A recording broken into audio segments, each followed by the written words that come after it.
Back with the Joe and Grabes Podcast, session 12.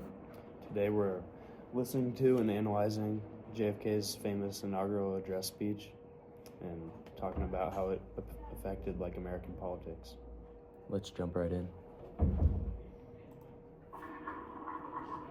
the long history of the world, only a few generations have been granted the role of defending freedom in its hour of maximum danger. I do not shrink from this responsibility. I welcome it.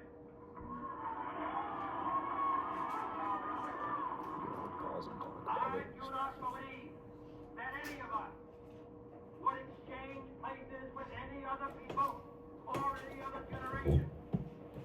The energy, the faith, the devotion which we bring to this endeavor will light our country and all who serve it. And the globe. Yeah. That's pretty powerful considering the times with the Cuban Missile Crisis hadn't happened yet, but just tensions with Russia heating up and all that. And he's talking about he wouldn't trade. He said that I don't think any of the people in America would trade their generation with any other, or their people with any other, even with all the unsure times that were happening. And he's really saying that they have a sense of security because there's a lot happening. It's a big movement. Yeah, a lot of times we'll look back on history and we'll be like, wow, I just wish I could live back then. And really we think that, but we don't exactly know how bad it was. Because, you look back at Rome and you're like, dang, that was so cool. But they were also using they would also toilets and they were torture all you. sitting The around. communal It toilets was were weird. nasty and Also, they had some weird torture stuff. Which is very unclean back then. So things might look cool, but we're living in good times today. Yeah. And I think JFK was that was his way of conveying that. Yeah. All right. From that fire can truly light the world.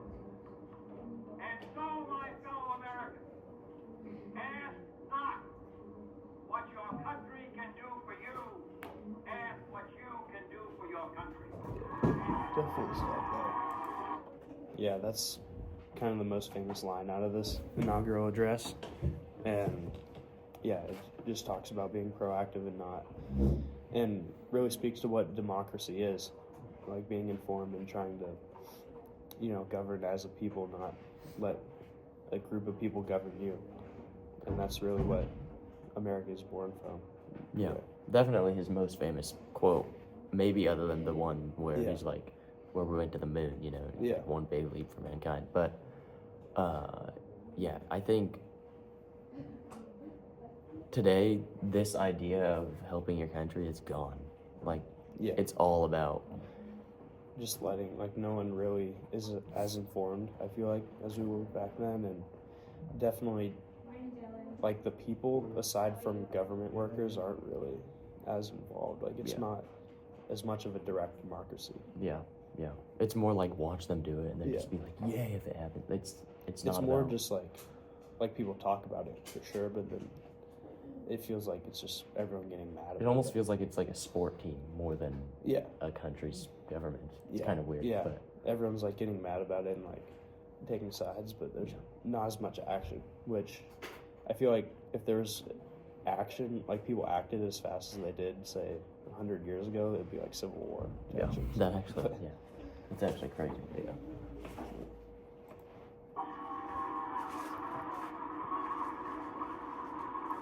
My fellow citizens of the world, ask not what America will do for you, but what together we can do for the freedom of man. That's something you don't exactly hear much. The line after the continuation you don't hear much of, but I think it's just as powerful. Just as because it speaks as not just working as a democracy, but unifying as a democracy too. And that's another thing we've really lost, I feel like. Yeah, before actually watching this, I had no clue that was even a part of the speech. But then I'm surprised that doesn't get more fame than. Yeah, like it should be the full continuation when you hear the speech or the quote. You are citizens of America or citizens of the world.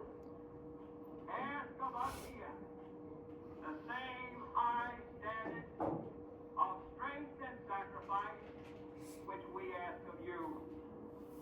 With a good conscience, our only sure reward, with history the final judge of our deeds, let us go forth to lead the land we love, asking his blessing and his help, but knowing that here on earth, God's work must truly be our own.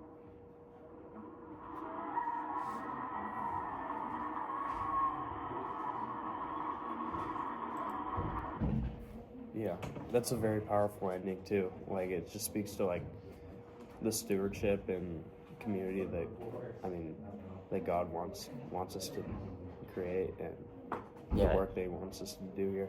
It's such a different vibe than the speeches we have today. Yeah, like if you compare this to Trump's speech, like even side by side, well, I think Trump spoke for quite a bit longer, but he also was still like almost passive aggressive, like it was a pre-election speech. Yeah, which is I personally prefer this old kind of speaking that JFK displays here rather than the new. I don't even know what to call it.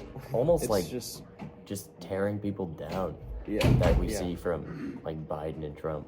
Mm-hmm. Although I will say that JD Vance and I don't know. I was really impressed with JD Vance, like both vice presidents. Yeah, Kamala Harris is vice president. I don't remember who it was. I forget his name, but I was watching their debate. I was like, I really wish those two were with the ones running. Yeah. I honestly had that thought myself. Yeah. But yeah. Yeah, but it's more like he's taking more of an approach, just talking about trying to unify the country and already starting his agenda, and not trying to push any other groups down, trying to unify. And that's not really. I mean, Trump is definitely acting and being proactive, but he's not at all really trying to bring a whole country together. Yeah. He's really firm on his stances. Yeah, JFK definitely was willing to compromise. Yeah. He did a lot of things too. He wanted to do Work what with was both good. sides. Not just what he thought was good, but what was good, what he thought the people of America thought was good. Yeah, he was definitely important looking out for a for the leader. best Yeah. of the country. Yeah.